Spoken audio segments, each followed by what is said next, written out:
Դուք որպես գինեկոլոգ ինչ խորհուրդ կտաք։ Իդեալական կլիներ, եթե կանայք պլանավորեին իրենց հղիությունը մոտավորապես 20-ից մինչև 35 տարեկանում։ Ինչն է պատճառը, որ այսօրվա երիտասարդ կանայք շատ դժվար են հղիանում։ Կապված է դա ինչ-որ էկոլոգիայի հետ, կապված է իմուն համակարգի հետ, շատ բաներ կան, որ դեռ հետազոտության կարիք ունեն։ Օրգանիզմը ինչքան պետք է նախապատրաստվի երկրորդ, երրորդ հղիության։ Երկու հղիությունների ընթացքում խորհուրդ է տրվում 2-ից 5 տարի։ Հնարավոր է կուտակել ձվաբջիջներ։ Եթե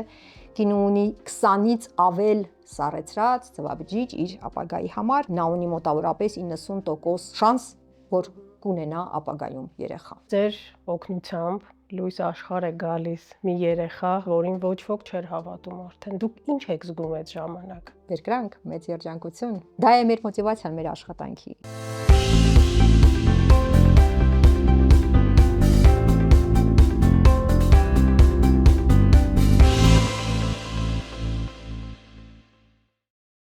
Ողջույն, եթերում Իննա Յուն է։ Խնդրում եմ եղեք մեզ հետ հիմա, բաժանորդագրվեք, լայքեք մեզ եւ անպայման գրեք կոմենտներ։ Իսկ մենք սկսում ենք։ Մեր այսօրվա հյուրն է բժիշկ գինեկոլոգ, ռեպրոդուկտոլոգ Սաթենիկ Մաթևոսյանը։ Եվ մենք սկսում ենք բլից հարցումից, բայց ոչ ավանդական, այլ մասնագիտական բլից հարցում կլինի այսօր մեզ մոտ եւ կհնչեն հարցեր, որոնք շատ հուզում են կանանց եւ երիտասարդ օրորդներին։ Բարև ձեզ։ Բարև ձեզ։ Ինչպե՞ս եք։ Շատ լավ, շատ հաճելի այստեղ Պատրաստ եք մեր պրովոկացիոն հարցերին պատասխանել։ Կարծում եմ, կփորձեմ։ Դե ուրեմն սկսենք։ Լազերային դեպիլյացիա։ Վնաս է, արդյոք դա կանացի առողջությանը։ Չկա որևիցե ապացուցված փաստ, որ դա վնաս է կանացի առողջությանը, բայց ես մի քիչ պահպանողական եմ այդ հարցերում, եւ եթե ինձ մի աղջնակ դիմեր, ես կասեի, եթե կա այլ տարբերակ, միգուցե ընտրես այլը։ Այո։ Երկրորդ հարցը սուր։ Նեղ ներքնազգեստ, օրինակ ստրինգեր։ Վնաս թե ոչ վնաս։ Չէ, իհարկե վնաս չէ։ Վնաս չեն։ Պաշտպանության ամենաարդյունավետ տարբերակը։ Հղիությունից պաշտպանվելու ինչքան հասկանում եմ, չկա իդեալական տարբերակ։ Կան բազմաթիվ մեթոդներ, ինչպես գիտեք, բայց յուրաքանչյուր կնոջ համար պետք է իրենը ընտրել։ Եվ ոնց է ընտրությունը կատարում, դա պետք է իհարկե բժիշկը ասի, որտեղ բազմակի գործոններ կան, թե որ տարբերակը կոնկրետ այս դեպքի համար, այս կնոջ համար կլինի իդեալականը։ Իսկ եթե խոսում ենք որն է ամենաէֆեկտիվը, դրանք իհարկե հորմոնային հաբերն են կամ ոչ հաբերը, ուրիշ տարբերակով էլ կան հորմոնային հակաբեղմնավորիչ միջոցներ կամ էլ ներարգանդային պարույրը, բայց ոչ ամեն կնոջ համար են սրանք իդեալական մեթոդ։ Մենոպաուզա, կլիմաքս։ Այո։ Ինչ անել, ինչպես պատրաստվել։ Նույն ինչպես սա կարող է ստանդարտ պատասխան հնչի առողջ ապրելակերպ։ Դա նշանակում է ֆիզիկական ակտիվություն, դա նշանակում է առողջ սնունդ, այն կանանք, որոնք ավելի ֆիզիկական ակտիվ են, որոնք առողջ ապրելակերպ ունեն, նրանք ավելի հեշտ են տանում այդ անցումային փուլը։ Իհարկե կան բազմաթիվ նաև հորմոնային դեղորայք, որը օգնում է այդ փուլը հաղթահարել, եւ պետք է սկսենք նրանից նաև որ ոչ ամեն կինը դրա կարիք ունի։ Այստեղ նույնպես ինդիվիդուալ է։ Այո, այո։ Ինչ ասելիք ունեք որպես գինեկոլոգ տղամարդկանց։ Փորձեք հասկանալ ձեր կնոջը։ Փորձեք ձեր սիրելի կնոջը ընկալել սիրով, որովհետև կանայք էլ հեշտ չեն։ Ես դա ընդունում եմ։ Շնորհակալություն, փայլուն պատասխան։ Եվ անցնենք հիմնական հարցերին, որը իսկապես մեր ժամանակներում շատ հուզող է։ Ինչն է պատճառը, որ այսօրվա երիտասարդ կանայք շատ դժվար են հղիանում։ Իհարկե ես այդպես կատեգորիկ չի ասի, որ այսօրվա կանայք դժվար են հղիանում։ Ուղղակի մենք այնպիսի ժամանակահատվածում ենք ապրում, որ կանայք զբաղված են շատերը երիտասարդ կանայք իրենց աշխատանքով, հա։ Եվ քանի դեռ նրանք իրենց կարիերան են անում, մոտենում է 35 տարեկան եւ այն տարիքը, որ ուղղակի կենսաբանորեն այդպես է ծրագրավորված ենք մենք այնպես, որ 35-ից հետո ավելի դժվար է լինում հղիանալ։ Իհարկե կա բազմաթիվ դեպքեր, որտեղ մենք չենք հասկանում ինչի այս կինը չի կարողանում հղիանալ, որտեղ նա առողջ է, ամուսինը առողջ է, ստուգված են բոլոր դիագնոստիկ բաներով ամեն ինչը ստուգված է, բայց այնուամենայնիվ տեսնում ենք, որ այս կինը չի կարողանում հղիանալ։ Դրա պատասխանը հələ որ չկա, կապված է դա ինչ որ էկոլոգիայի հետ, կապված է իմուն համակարգի հետ, շատ բաներ կան, որ դեռ հետազոտության կարիք ունեն, բայց կան նաև շատ օգնելու տարբերակներ։ Դուք չեք համարում, որ էկոլոգիան էլ է փչացել եւ դա էլ կարող է պատճառ հանդիսանալ։ Բնական է, թե ինչ մեխանիզմով, թե կոնկրետ որ գործոնը, թե կոնկրետ ինչի վրա է դա ազդում, ասում եմ հետազոտված չի, ապացուցված չի, բայց միանշանակ էկոլոգիան կարող է ունենալ նշանակություն նաև այդ հարցում, ոչ միայն այդ հարցում։ Հասկացա։ Սաթեն ջան, կա այսպիսի մի հետաքրքիր ֆենոմեն, որ կինը տասնյակ տարիներ չի հղիանում, հետո որդեգրում է բալիկ։ Այո։ Եվ 1-2 տարի անց որդեգրումից հետո ունենում է սեփական երեխա։ Այո։ Ինչով է բացատրվում այդ ֆենոմենը։ Բանը նրանում է, որ երեխա չունենալու, որ չի ստացվում երեխա ունենալը եւ նա անընդհատ մտքերով դրա այդ խնդրի հետ է, դա ստրես է։ Ստրես է կնոջ համար, որը քրոնիկ ստրես է։ Ուզում եմ ստրեսի մասին մի փոքր տարբերակել, կա կարճատև ստրես եւ կա քրոնիկ։ Կարճատև ստրեսն է վախեցրեցին, դու վախեցար կամ էլ եղավ ինչ որ շատ հաճելի անակնկալ, դրանք ստրեսային իրավիճակներ են, որոնք դրական նույնիսկ ազդեցություն ունեն մեր անոթային համակարգի վրա, մեր հորմոնային ամեն ինչի վրա, որտեվ արթնեցնում են կարճատև հորմոններին, արթնեցնում են եւ կարող են անոթները նեղանալ, բայց հետո նորից լայնանալ, դա որպես ոնց կարող եմ համեմատել մարմնամազության հետ, հա, մեր օրգանիզմի համար։ Դրանք դրական եւ ես նույնիսկ ունեմ մի ընկերուհի ծանոթ, որը երկարատև չէր հղիանում եւ ընկավ մի իրավիճակի մեջ, որտեղ կարող էր կյանքը կորցնել, սարերում եւ այլն, սկսեց շատ ուժեղ անձրև, շատ ամպրոպ եւ այլն, իրանք կորցրեցին ճանապարհի, դրանից հետո հղիացավ։ Այսինքն այս ստրեսային իրավիճակը կարող է այդ ստրեսային կարճատև, շատ կարեւոր է կարճատև, կարող է դրական ազդեցություն ունենալ նաեւ։ Բայց երբ որ խոսում ենք քրոնիկ ստրեսի մասին, որ սա տարիներ շարունակ այս մտքերը, այս անհանգստությունը, նաև անգիտակից ճնշում են գործադրում, սա արգելակում է որոշ մեխանիզմներ, այսինքն մեր ուղեղը կառավարում է ամեն ինչ։ Եվ այդ հորմոնների արտադրությունը, ձվազատումը կառավարվում է մեր ուղեղով ի վերջո, եւ եթե մեր ուղեղը անընդհատ զբաղված է ուրիշ բանով, բնությունը այնպես է արել, որ սա անառողջ իրավիճակ է այս կնոջ համար։ Նա ստրեսի մեջ է անընդհատ, անառողջ իրավիճակ է։ Նա չպիտի հղիանա հիմա, հա, եւ ճնշվում է ձվարանների նորմալ բնականon աշխատանքը։ Հա, այսպեսի կապով։ Եվ երբ որ կինը որդեգրում է իր բալիկին, արդեն մոռանում է նրա մասին, թե ինքը որևիցե խնդիր կամ խնդրեմ ուներ եւ ամեն ինչը սկսում է բնականon աշխատել։ Այդ ֆիքսը գնում է յետին ոնց որ պետք է աշխատեր բնությունից։ Այո։ Իսկ կա վարկած, որ հակաբեղմնավորիչ այդ հաբերի երկար օգտագործումը կարող է բացասական ազդել, հա, էլի հղիանալու process-ին։ Չեմ համաձայնվի դրա հետ, որովհետև այս ոլորտը շատ լավ է հետազոտված։ Օրինակ Գերմանիայում 80%-ից ավելի կանայք հակաբեղմնավորիչ հաբեր են օգտագործում կյանքում։ Եվ դա շատ լավ հետազոտված է, արդյոք հաբերը ընդհատելուց հետո կարողանում են հղիանալ կանայք թե ոչ։ Եվ իհարկե կան տարբեր միջոցներ, կան ներարկման միջոցներ, որ ավելի երկար են ազդում եւ վերականգնվելու համար, որպեսզի ձվազատումը վերականգնվի, նույնպես ավելի երկար ժամանակ է պետք, ասենք թե 6 ամիս, 12 ամիս։ Բայց եթե մենք խոսում ենք այն հաբերի մասին, որոնք ամեն օր պետք է խմել, հակաբեղմնավորիչ, դրանցից հետո դադարելուց հետո մոտավորապես 3 ամսվա ընթացքում վերականգնվում է նաև ձվազատումը, այսինքն կինը կարող է հղիանալ։ Որոշ դեպքերում անգամ հենց մի անգամից առաջի ամիսը կան դեպքեր, երբ որ օգտագործում ենք բուժման նպատակով, rebound էֆեկտը կոչվում, այսինքն դադարեց այդ դեղերը ընդունել եւ անմիջապես հղիանում է։ Այդ առումով չէ, բայց կան նաև ուրիշ հարցեր հակաբեղմնավորիչ հաբերի վերաբերյալ, սրանք հորմոնային հաբեր են, որոնք ընդունում են կանայք ընդունում են երկարատև սովորաբար,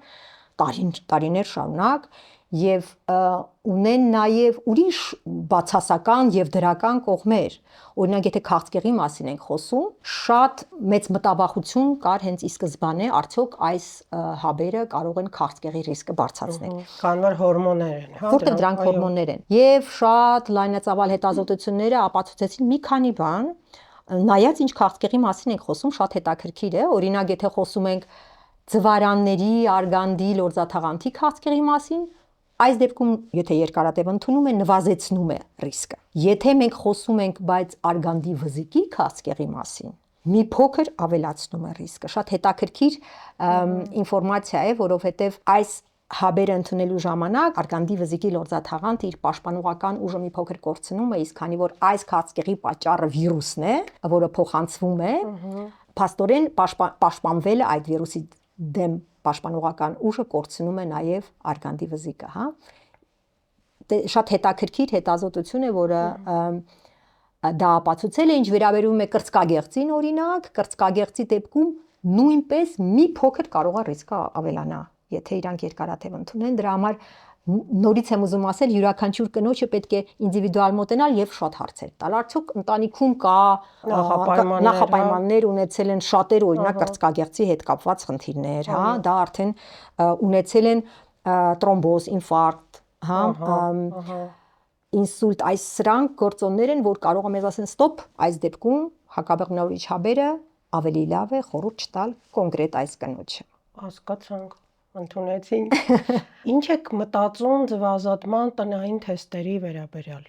Շատ պրակտիկ բան է, շատ պրակտիկ եւ շատ լավ կիրառելի եւ բավականին հուսալի եւ շատ կանայք են այսօր դա կիրառում եւ կարծում եմ, որ որակը այո, տեղում է, այո։ Բավարար է, այո։ Այո։ Հնարավոր է կուտակել ձվաբջիջներ։ Հնարավոր է։ Եվ արդյոք պետք է ինչի համար են դա անում։ Հիմա սկսել են ավելի շատ կանայք դրան դիմել։ Հենց այն պատճառով, որ կանայք ուշ են պլանավորում իրենց հղիությունը կյանքում, հա, մտածում են հիմա սովորում եմ, հետո աշխատում եմ, հետո ես չգիտեմ, հիմա չեմ գտել այն միակ տղամարդուն, որից ուզում եմ երեխա ունենամ, երբ կգտնեմ, չգիտեմ։ Եվ դա շատ մեծ օգնություն է կնոջ համար, որպեսզի ինքը անհանգիստ չապրի ամբողջ կյանք։ Արդյոք ես բաց կթողեմ այն ժամանակահատվածը, երբ ես կարող եմ երեխա ունենալ։ Այո։ Եվ դա իսկապես կիրառվում է բավականին հաճախ, կարելի է ուղղակի այդ կինը դիմում է իհարկե հատուկ վերարտադրական առողջության կենտրոն, որտեղ կարող են նրան դեղորայքներ տալ եւ ձվարանները արտադրում են շատ ձվաբջիջներ, նորմալ արտադրում է կինը 1 կամ 2 ձվաբջիջ, բայց այս դեպքում երբ որ դեղորայքի ազդեցության տակ արտադրում է շատ ձվաբջիջներ, դրանք վերցվում են եւ լավերը, որոնք հասուն են, կարելի է սառացնել եւ անժամկետ սառացնել։ Դա է շատ հետաքրքիր, որ անժամկետ, եթե կինը ունի 20-ից ավել սառեցրած ձվաբջիջ իր ապագայի համար, նա ունի մոտավորապես 90% շանս, որ կունենա ապագայում երեխա։ Այդ մեթոդով, եթե չստացվի բնական, բայց մեծամասնությամբ պետք է ասել, որ մեծամասնությամբ այն կանայք, որոնք դիմում են սրան, այո, հետո դրա կարիքը չեն ունենում, որտեվ հետո իրանք գտնում են իրանց միակին ունենում են, ես ստացվում է հղիությունը, այսինքն մեծամասնությամբ նրանք ապագայում դրա կարիքը չեն ունենում, բայց սա ոնց որ իրանց տալիս է հանգստության, ապահովության զգացողություն վաղվա օրվա համար, էլի, բայց կան դեպքեր, երբ որ շատ կարևոր է, երբ որ կինը ունի ինչ որ ուռուցքային հիվանդություն եւ ուռուցքային հիվանդության հետ կապված պետք է դեղորայքներ ընդուն քիմիոթերապիա եւ այլն, դա պետք է սկսվի եւ նա նախապես արդեն գիտի, որ ապագայում հավանականությունը, որ նա կհղիանա ցածր է եւ այս կանանց համար մեծագույն օգնություն է, որ նախորոք սառեցնեն իրանց ձվաբջիջները եւ հետո տանեն իրանց թերապիան, բուժումը եւ դրանից հետո դիմեն այդ անհեստական բեղմնավորման մեթոդը։ Այսօր հղիանալու գերազանց ամենահան շեմը, մինչև որ տարիքը կինը կարող է։ Դա մնացել է, չկա այդպիսի տարիք, որ ասենք այ միջև էս տարիքը, բայց իդեալական կլիներ, եթե կանայք պլանավորեին իրենց հղիությունը մոտավորապես 20-ից մինչև 35 տարեկանում։ Երբ որ հավանականությունն է բարձր հղիանալու, երբ որ ձվաբջիջների որակն է լավը, իդեալական կլիներ, բայց դե մեր այսօրվա կյանքում ոչ միշտ է դա հնարավոր։ Այո, դուք որպես գինեկոլոգ ինչ խորհուրդ կտաք տարին քանի անգամ կինը պետք է հետազոտվի, նույնիսկ եթե չունի գանգատներ։ Ես շատ ուրախ կլինեի, եթե գեթ մեկ անգամ հավենքին գնար մասնագետի մոտ, ուղղակի պրոֆիլակտիկ հետազոտվելու։ Դա ինչպիսի հետազոտություններ են։ Դա շատ պարզ հետազոտություններ են, ուլտրաձայնային մեկ անգամ հետազոտություն արգանդի ձվարանների, կոչվում է pap smear test, որ վերցնում են փոքր քսուկ արգանդի վզիկից, դա ոնց որ քաղցկեղը կանխարգելելու համար է, եւ նաեւ իհարկե կրծքագեղձի հետազոտություն։ Այո, հասկացա։ Բայց դա հատուկ արդեն տարեքային շեմ ունի, երբ որ տարիքում որ հետազոտություն։ Կրծքագեղձի։ Ահա։ Գիտեք ինչ, մի հետաքրքիր բան է տեղի ունենում, ինչ ինձ շատ զարմացնում է։ Եվրոպական երկրների մեծ մասը եւ Միացյալ Նահանգների շտատերի մեծ մասը ընդունել են օրենք այդ սուրոգատ մայրության դեմ։ Ինչն է պատճառը եւ դուք անձամբ ինչ եք մտածում դրա մասին։ Բանը նրանում է հիմա Եվրոպայում էլ համարյա բոլոր երկրներում համարվում է, որ մայրը այն կինն է, որը կրում է հղիությունը եւ իրավաբանորեն այդ դաշտը մտնել, այսինքն եթե կինը կրեց հղիությունը եւ հետո հրաժարվեց այն երեխային, որ ինքը կրել է, սուրոգատ մայրը այն մայրիկն է, որը կրում է օտար գենետիկայով երեխային, եւ եթե այդ կինը հրաժարվեց հետո այդ երեխային հանձնել իր բիոլոգիական ընտանիքին, դա բավականին մեծ կոնֆլիկտային իրավիճակ է։ Ես կարծում եմ ուղղակի պահպանողական են եւ չեն ուզում, որ մեծ դատական process-ներ, իսկ դու գիտեք Ամերիկայի Միացյալ Նահանգներում շատ հաճախ են բժշկության ոլորտում դատական process-ները շատ։ Այդպես չի օրինակ մեր Հայաստանը, այստեղ շատ լավ գործում է դա եւ շատ կանայք երջանկանում են դրա միջոցով, որտեղ պետք է ընդունել, որ օրինակ մի երիտասարդ կին, որը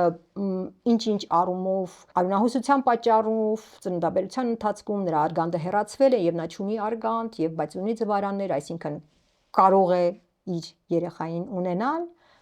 իհարկե նրա համար փրկություն է սուրոգատ մայրություն։ Այո, բայց ինչ վերաբերում է, արտասահմանյան այդ օրենքին, դուք ինչ որտեղ հասկանում եք իրենց։ Ես հասկանում եմ, այո, այդ մասից, բայց բժշկական կողմից եւ որպես, ասենք, պացիենտի աչքերով, իհարկե ավելի լավ կլիներ, որ ընդունվեր, որտեղ շատ կանանց կարելի էր այդպես օգնել նաեւ այդ երկրներում։ Ես հիմա մի հարց ձեզ տամ, որպես ռեպրոդուկտոլոգ բժշկի, վերարտադրողական բժշկության ներկայացուցիչ, երկար տարիներ ձեր հիվանդը, պացիենտը չի ունենում բալիկ եւ ձեր օգնությամբ լույս աշխարհ է գալիս մի երեխա, մի կյանք է գալիս, որին ոչ ոք չէր հավատում արդեն։ Դուք ինչ եք զգում այդ ժամանակ։ Բերկրանք, մեծ երջանկություն եւ դա է մեր մոտիվացիան մեր աշխատանքի։ Հենց այդ պատճառով է, որ սիրով գնում եմ առավոտյան աշխատանքի։ Այսօր հղիության տեստերից քանի հատներ դրական, հələ մի հատ ինձ ասեք։ Այո։ Եվ ես գիտեմ, որ դուք միշտ խրախուսում եք կանանց, որ ունենան շատ բալիկներ, անպայման 2-3-ից ավել նույնիսկ։ Լավ, քանի որ շատ բալիկներից խոսեցինք, ունեցավ կինը բալիկ եւ իդեալական շրջանը, այդ հատվածը, որ կրկին կարող է երեխա ունենալ, քանի տարի է դա պետք սպասել։ Օրգանիզմը ինչքան պետք է նախապատրաստվի երկրորդ, երրորդ հղիության։ Մոտավորապես 2 հղիությունների ընթացքում խորհուրդ է տրվում 2-ից 5 տարի։ Հղիությունների ընթացքում, Ահա, 2-ից 5 տարի։ Այո։ Ճիշտ եմ լսել, փաստորեն։ Դուք վերջին 15 տարին աշխատում եք եւ վերապատրաստվում եք Գերմանիայում եւ այնտեղ 10 տարի։ Ինձ համար այդ ինչ-որ երկար է թվում, այո, որովհետև ձեր կարիքը այս քաղաքում բոլորս ունենք։ Ուրեմն այնտեղ Գերմանիայում դուք ունեցաք մի նոր փորձ, հետաքրքիր տրանսսեքսուալների հետ շփման, այսինքն որպես բժիշկ, որպես գինեկոլոգ, որպես ռեպրոդուկտոլոգ եւ այդ փորձը ձեզ ինչ-որ ահագին զարմացրեց եւ դուք եկաք եզրակացությունների կպատմեք այդ հետաքրքիր պատմությունը։ Շատ հետաքրքիր փորձ է, որտեվ իմ վերապատրաստման ընթացքում, էնդոկրինոլոգիայի վերապատրաստման ընթացքում ես պետք է վարեի այդպիսի պացիենտների, որոնք պատրաստվում էին իրենց սեռը փոխել կամ արդեն փոխել էին, եւ իմ դերը նրանում էր, որ նրանք պետք է գային, ես հարց ու փորձ անեի, արդյոք գանգատներ ունեն, ինչ որ նոր հիվանդություններ եւ այլն, եւ դուրս գրեի դեղորայքը, հորմոնային դեղորայքը։ Այսինքն այն տղաներին, որոնք աղջիկ էին ուզում դառնալ, կանացի հորմոնները եւ հակառակը։ Ես մի փոքր օղակ էի ընդամենը այդ գործընթացի մեջ։ Օրենքը այնպեսին է Գերմանիայում, որ այն երիտասարդ, այն մարդը, որը ուզում է իր սեռը փոխել, պետք է սկզբից դիմի հոգեբանի, հոգեբուժի, 1 տարի հաճախի եւ պետք է ստանա նրանից մի փաստաթուղթ, էքսպերտիզա, որ ինքը ունի տրանսսեքսուալիզմուս դիագնոզ, այսինքն պետք է հերքվի բոլոր հոգեբուժական շիզոֆրենիան եւ այլն դրանք պետք է հերքվեն եւ եթե հերքված են այդ հիվանդությունները, ինքը ունի տրանսսեքսուալիզմուս, դա բացում է ճանապարհը այդ երիտասարդ մարդու համար, բացում է դռները սեռը փոխելու համար։ Ինչ է դա նշանակում, նա սկզբից գալիս է իմ նման բժշկի մոտ, որը նրան դուրս է գնում այդ հորմոնային դեղորայքը եւ իդեպ գալիս էին ծնողների հետ, որտեղ օրինակ 18 տարեկաններ, 17 տարեկան, 18 տարեկանից իդեպ արդեն կարելի էր առանց ծնողներ որոշումը կայացնել։ Իսկ ես ինչքան ընկճված, ինչքան դժբախտ է այդ երիտասարդը, ընկճված, դժբախտ, շուտ ինձ նրա միակ միտքը, որ իր գլխի մեջ կա, խնդրում եմ ինձ տվեք այդ հորմոնները, խնդրում եմ արագ, ինչքան հնարավոր է արագ եւ նա պատրաստ էր արագ սեռս փոխեք, մի խոսքով, ինչքան հնարավոր է շուտ դա տեղի ունենա։ Երբ որ կարդում էի այդ եզրակացությունը, տեսնում էր, որ նա դեպրեսիա արդեն տարիներ շարունակ ունի այդ երեխան եւ դուրս գրվում է, այո, եւ հետո դրանից հետո նա որոշում է, սկսվում են փոփոխությունները, որոշում է վիրահատություններ նաեւ անել, թե չանել այդ վիրահատությունները սեռը փոխելու, այսինքն առաջի էտապը հորմոններն են, հետո վիրահատություններն են։ Ես ունենում էի նաեւ պացիենտներ, որոնք արդեն 15 տարի առաջ են փոխել եւ այդ ամեն ինչին գնացել, փոխել են եւ գալիս էին հերթական իրանց հորմոնային դեղորայքի ռեցեպտը ստանալու համար եւ երբ որ իրանց հարց ու փորձ էր անում, իսկ ինչ եք ստանում, բան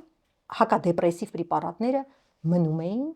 ինչպես 20 տարի առաջ, այնպես էլ հիմա նրանց դեղորայքային ցանկի մեջ։ Այսինքն գենդերային պատկանելիությունը այստեղ կապ չուներ։ Չփոխեց։ Ես եկա եզրակացության, որ ուղղակի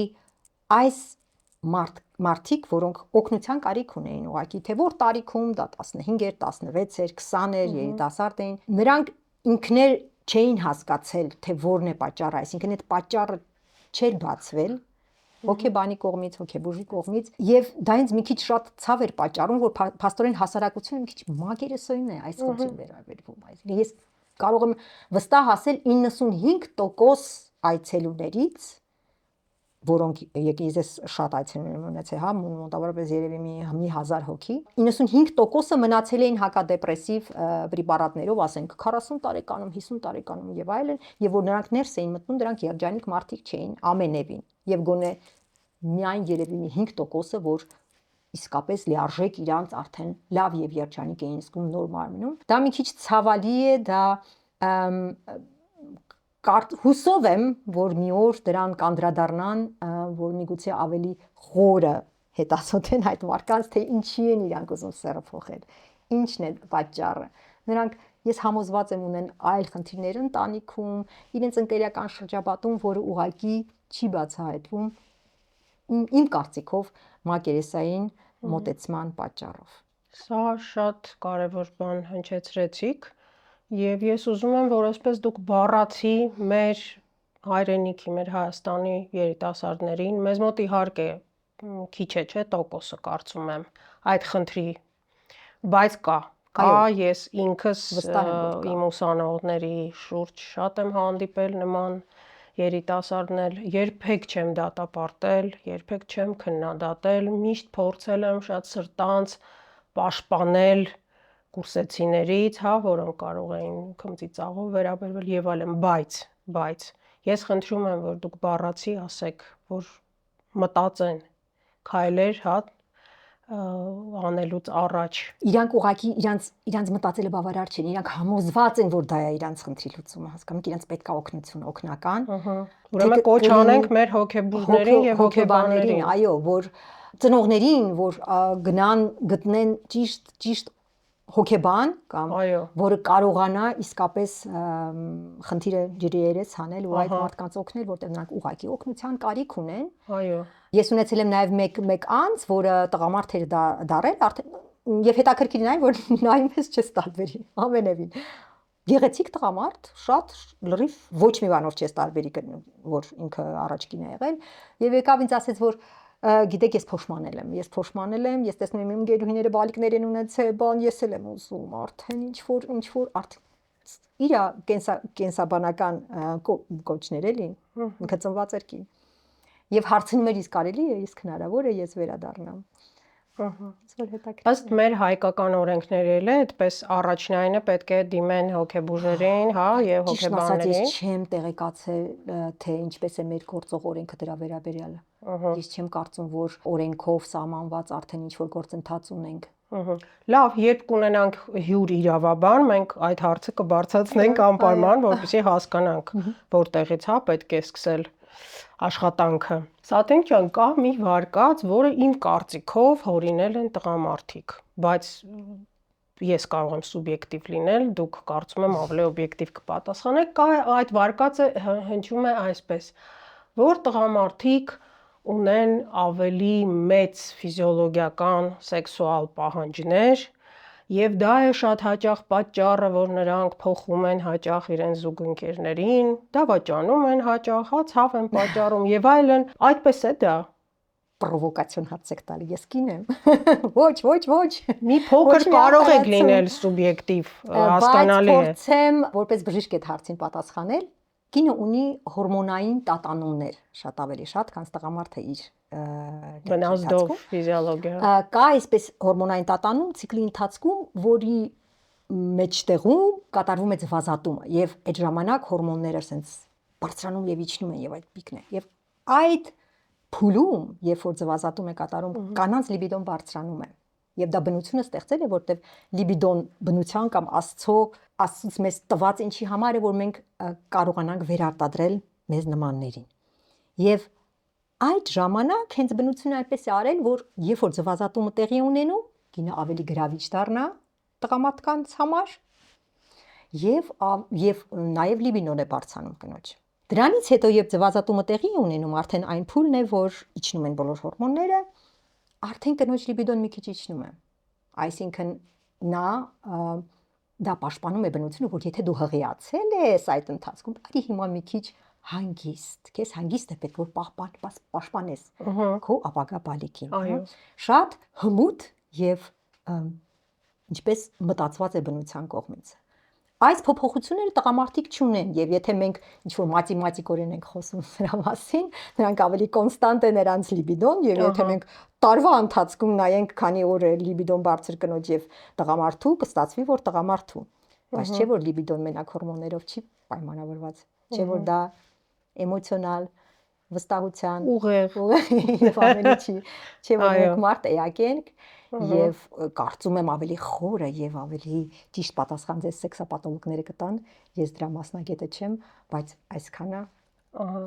իմ մասնագիտական անկյունից։ Անպայման ուրեմն անհրաժեշտ է հրավիրել անդրոլոգ, սեքսապաթոլոգ, չենք ունեցել դեռ, քիչ այդ ձեզ հետ զրուցելու ընթացքում ես հասկացա ինչ պակաս հյուրեր ունենք եւ անպայման զրույց կլինի։ Հա, կարծում եմ թեմաները թեժ են, հասկանում եք, շատ կան հարցեր, որոնք չենք հնչեցնում եւ մարդիկ ամաչում են հնչեցնել, բայց իրենք կան, դրանից իրենք չեն կորում։ Իհարկե։ Երբ խոսեցիք պացիենտներից, ես գիտեմ, որ դուք ցանկացած կարծում եմ բժիշկ, մասնավորապես դուք ունեք բազմաթիվ հետաքրքիր խոխմաներ կապված ձեր պացիենտների հետ։ Խնդրում եմ մի փոքր մեզ այսպես ուրախացրեք։ Կարող եմ հիշել երևի ավելի ամենազվարճալին էր, երբ ես Երևանում էի դեռ աշխատում։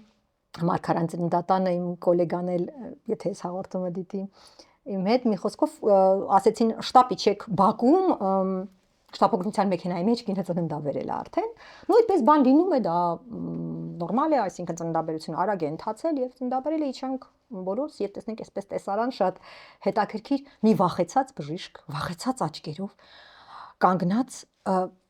չի հավատում իր աչքերին, թե ինչա կատարվել եւ մի կին սև զգեստով երկար էսպես զգեստով երեխան արդեն ծնվել է,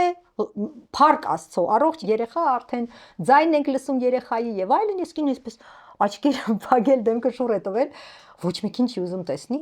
ուզում ենք հասկանանք ինչ է կատարում, այս բժշկին ենք հարցնում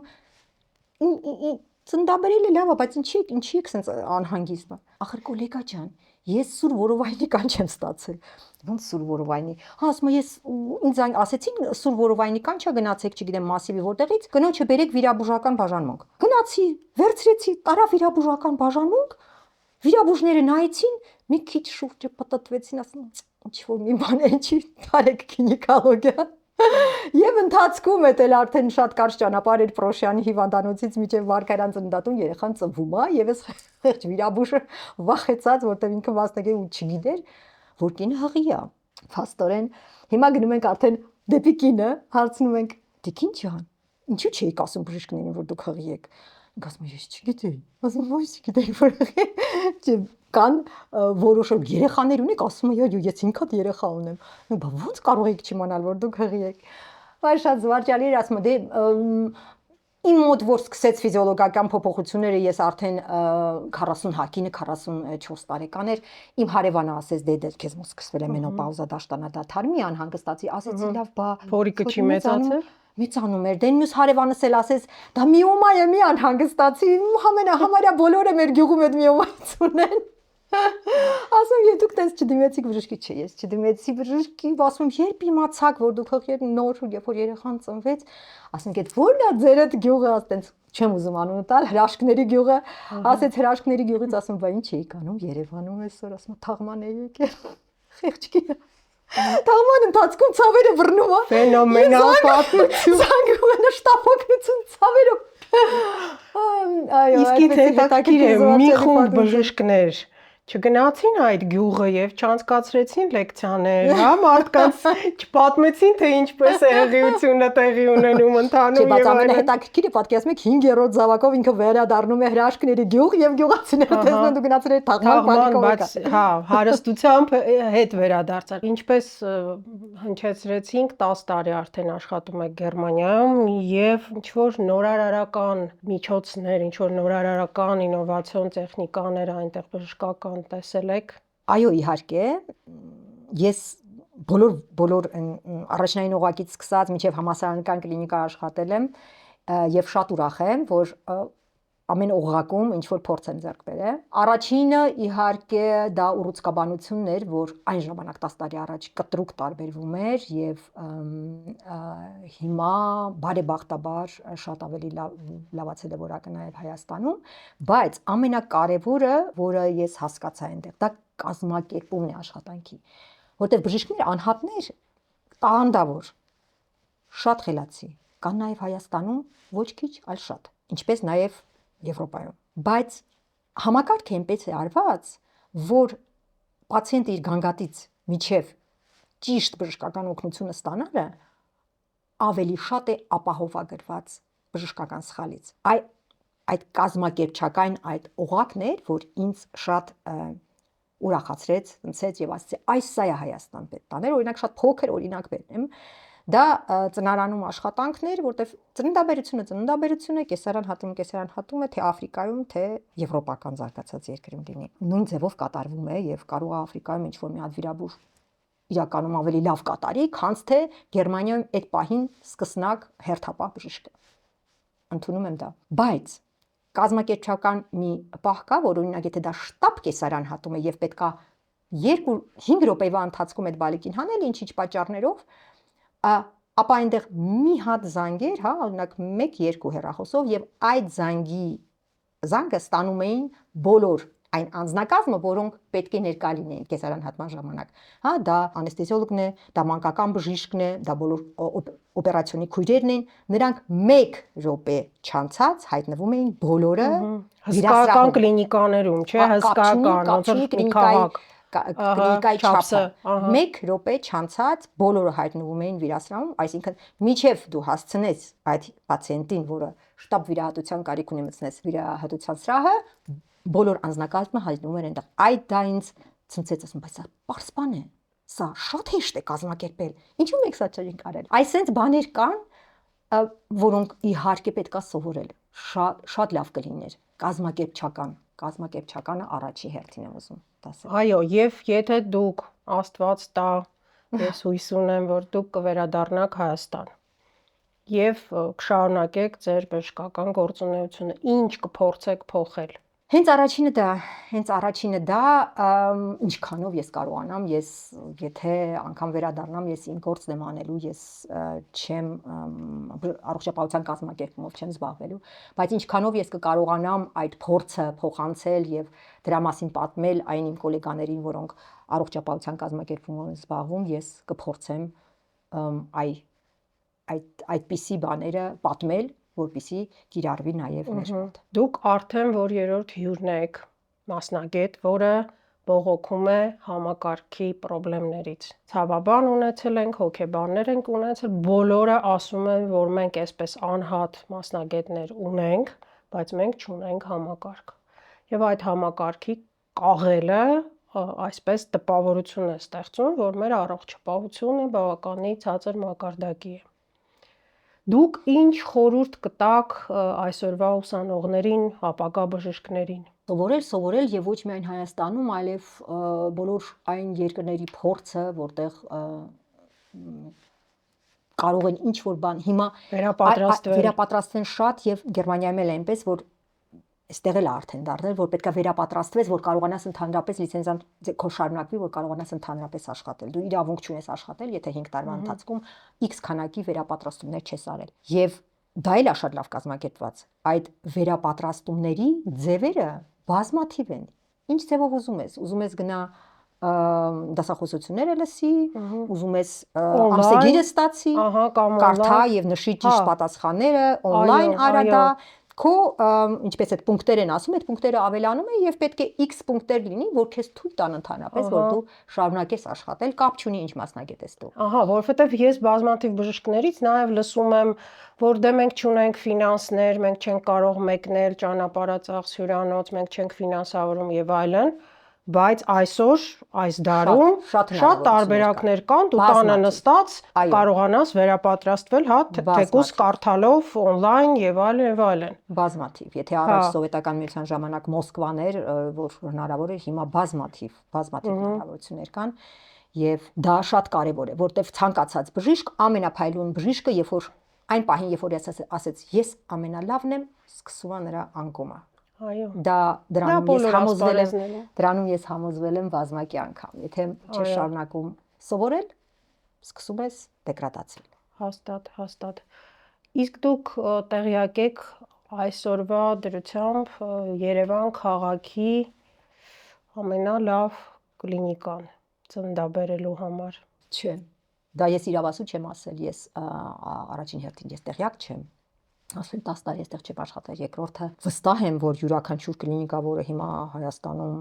ծննդօգնություն է մատուցում, ունի մինիմալ ստանդարտներին համապատասխան լիցենզիաները եւ այլն, դրա համար այդ առումով խորհուրդ չեմ կարող տալ։ Ես գիտեմ բազմաթիվ գոլեգաներ, որոնք տաղանդաշատ են եւ լավն են եւ բոլորը տարբեր տեղեր են աշխատում տարբեր կլինիկաներում։ Ոչ գովաստ իհարկե չեմ կարող անել։ Այո, ընդունում եմ։ Շատ անկեղծ էր ձեր պատմությունները, մեր զրույցներ շատ անկեղծ եւ շատ հետաքրքիր էր։ Շնորհակալ եմ։ Կարծում եմ մեր հայ կանայք ձեզ լսում են եւ կլսեն եւ կփորձեն առաջնորդվել ձեր խորհուրդներով։ Շնորհակալություն Սաթենիկ ջան։ Շատ շնորհակալ եմ, ուրախ կլինեմ, եթե ես գեթ 1 հոգու օգնեցի իմ խորհուրդներով։ Բրավո։ Իսկ ես հիշեցնում եմ, որ մեր հյուրն էր այսօր Սաթենիկ Մաթևոսյանը, գինեկոլոգ, ռեպրոդուկտոլոգ, մտավորական եւ ուղղակի շատ հետաքրքիր մարդ։ Մի մոռացեք բաժանորդագրվել, լայքել մեզ, անպայման սպասում ենք ձեր կոմենտներին։ Ես հրաժեշտ եմ տալիս, մինչ նոր հանդիպում։